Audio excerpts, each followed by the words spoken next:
that's taken place against the two individuals right here as part of a bigger narrative of the anti-minority bias that is taking place and rising here in the United States of America. As you will hear, the actual offender to these two individuals right here was sharing messages and sharing tweets of our president, President Donald Trump.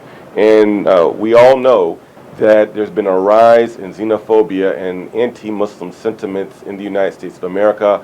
Our president regularly expresses these types of sentiments in speeches, but also on social media, and we believe that he is adding to a culture of bigotry here in the United States of America. Our two clients suffered the most horrific, undignified treatment at the hands of the owner of Anna's house. They were humiliated, they were embarrassed, they were victims of discrimination. The message that we're sending today to the public is we all must resist what happened at Anna's house. And we are going to fight back and make sure that this never happens again to the employees of Anna's house or any employee working in the United States of America. The owner of Anna's house was not quiet in his desire to develop a certain culture at Anna's house, and he used that term culture frequently and often, and in a manner in which it was clear to the employees who were working there that his culture included only those white Christian individuals who had the correct body size, body image, and the right look for Anna's house. Comments were made about individuals who were minorities, about the fact that they didn't look like Anna's house people. And there were comments made about individuals who had a certain body type that they also didn't look like the culture that they were trying to create within Anna's house. Specifically with what happened to Mr.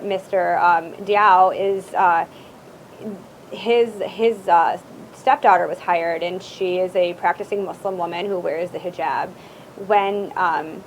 When she was hired and the owner of Anna's house found out that this individual was working at the Westland location, he called up management, including Ms. Dunlap, and asked that she not be able to wear her jihad at work. Everybody knows that jihad is not the proper term for the Muslim headscarf, it's hijab. Jihad is often a word that is weaponized against Muslims to create an environment and an atmosphere, and to create this sense that Muslims are inherently nefarious to the fabric of America. So his choice of words, we don't believe, was an accident, and we do believe that it was intentionally meant to disparage the individual. When he found out that it was Mr. Diao's daughter that was working there, he then began to inquire as to the religious practices of Mr. Diao, which is inherently a violation of both state and federal law and a violation of all standards of employment practices. Upon learning of Mr. Diao's religious affiliations and the fact that he was a practicing Muslim and did exercise his rights at work to engage in having accommodations that allowed him to worship as Muslims are required to worship by exercising the 5 daily prayers at work, Mr. Diao was summarily terminated